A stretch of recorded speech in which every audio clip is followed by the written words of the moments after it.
महाराष्ट्र में सस्ते सरकारी मकानों की लॉटरी इस साल कम लोगों को हाथ लगेगी। इस बार बीते साल के मुकाबले म्हाडा आधे से भी कम मकान बेच रही है।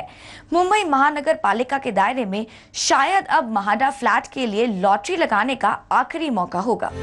मुंबई में जमीन की बढ़ती किल्लत का असर म्हाडा के सस्ते फ्लैट्स की लॉटरी पर भी दिख रहा है। बीते साल के मुकाबले इस साल आधे से भी कम फ्लैट लॉटरी में बेचे जा रहे हैं। म्हाडा ने बीते साल के 2600 मकानों के बदले 1162 मकानों को ही बेचने का फैसला किया है।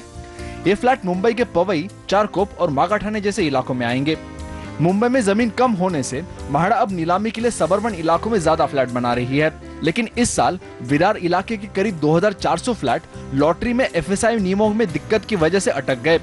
इनमें से HIG के 160, MIG के 84, LIG के 700 और आर्थिक तौर पर कमजोर वर्ग EWS के 218 फ्लैट होंगे। इस तरह से जो लॉटरी निकालते हैं हार्डली 1000, 1500, 2000, 5000 फ्लैट्स, और जिस तरह से रिक्वायरमेंट है बहुत ज़्यादा है। करोड़ों का फ्लैट का रिक्वायरमेंट है और ये लाखों में भी नहीं है, सिर्फ हजारों में फ्लैट निकाल रहे हैं, ये बहुत कम है। म्हाडा ने लॉटरी की स्कीम का अभी औपचारिक ऐलान नहीं किया है, लेकिन सूत्रों के मुताबिक लॉटरी के लिए अप्रैल के आखिरी हफ्ते में विज्ञापन आएंगे, जबकि मई से पहले हफ्ते से म्हाडा अर्जियां मांगना शुरू कर देगा। 31 मई को लॉटरी के नतीजों का ऐलान होने की उम्मीद है। लॉटरी में हिस्सा लेने के लिए महाराष्ट्र में कम से कम 15 साल का नियमित निवासी होना जरूरी होगा। अर्जी में पति पत्नी का जॉइंट अकाउंट और पैन का ब्यौरा देना होगा। सबसे अहम यह है कि इस साल आधार कार्ड जरूरी होगा।